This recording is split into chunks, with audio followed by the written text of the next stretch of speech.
Hi welcome back to my YouTube channel. ಇವತ್ತು ನಮ್ಮ ಅತ್ತೆ ಚಕ್ಲಿ ಮಾಡ್ತಾ ಇದ್ದಾರೆ. ಅವರು ಮಾಡೋ ಥರ ಚಕ್ಲಿ ಮಾಡ್ತಾ ಇದ್ದಾರೆ. ಅದಕ್ಕೆ ಏನೇನು ಬೇಕು ಅಂತ ಅಂದರೆ ಉದ್ದಿನಬೇಳೆ, ಜೀರಿಗೆ, ಬಿಳಿ ಎಳ್ಳು ಮತ್ತು 1 ಕಪ್ ಆಗೋಷ್ಟು ಹುರ್ಗಡ್ಲೆ ಮತ್ತು ರುಚಿಗೆ ತಕ್ಕಷ್ಟು ಸಾಲ್ಟು, ಅಕ್ಕಿ ಹಿಟ್ಟು ಮತ್ತು ತುಪ್ಪ ಮತ್ತು ಎಣ್ಣೆ ಇಷ್ಟನ್ನ ಯೂಸ್ ಮಾಡ್ತಾ ಇದ್ದಾರೆ.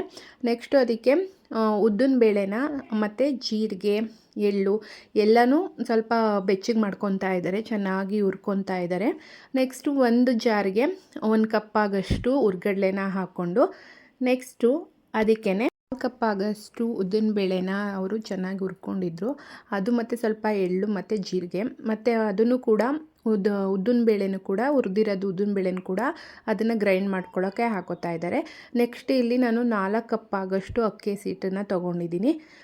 ನೆಕ್ಸ್ಟು ಅದಕ್ಕೆ ತುಪ್ಪ ಮತ್ತು ಎಣ್ಣೆನ ಚೆನ್ನಾಗಿ ಬಿಸಿಯಾಗಿ ಅದನ್ನು ಕೂಡ ಹಾಕ್ಕೊತಾ ಇದ್ದೀವಿ.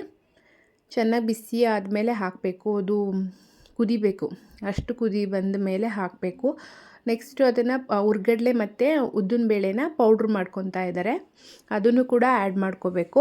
ನೆಕ್ಸ್ಟು ರುಚಿಗೆ ತಕ್ಕಷ್ಟು ಸಾಲ್ಟನ್ನ ಹಾಕೋಬೇಕು. ನಾನು ಮಾಡೋ ಥರ ಚಕ್ಲಿ ರೆಸಿಪಿನೂ ಕೂಡ ಶಾರ್ಟ್ಸಲ್ಲಿ ಅಪ್ಲೋಡ್ ಮಾಡಿದ್ದೀನಿ, ಅದನ್ನು ಮೆನ್ಷನ್ ಮಾಡಿರ್ತೀನಿ, ನೀವು ಹೋಗಿ ನೋಡಿ. ಇದು ನಮ್ಮ ಅತ್ತೆ ಮಾಡೋ ಥರ ನಾವು ಖಾರ ಹಾಕಿ ಯೂಸ್ ಮಾಡ್ತೀವಿ, ಇವರು ಖಾರ ಹಾಕಲ್ಲ. ಹಾಗೆ ಬಿಳಿ ಚಕ್ಲಿ ಥರ ಈ ಥರ ಮಾಡ್ತಾರಂತೆ. ಇದು ಒಂಥರ ಚೆನ್ನಾಗಿರುತ್ತೆ. ನಮ್ಮ ಹಸ್ಬೆಂಡ್ಗೆ ಇದು ಇಷ್ಟ, ನಾನು ಮಾಡೋದು ನನ್ನ ಮಗನಿಗೆ ಇಷ್ಟ. ಹಾಗಾಗಿ ಎರಡೂ ಥರ ಚಕ್ಲಿನ ಮಾಡ್ತಾಯಿದ್ದೀವಿ.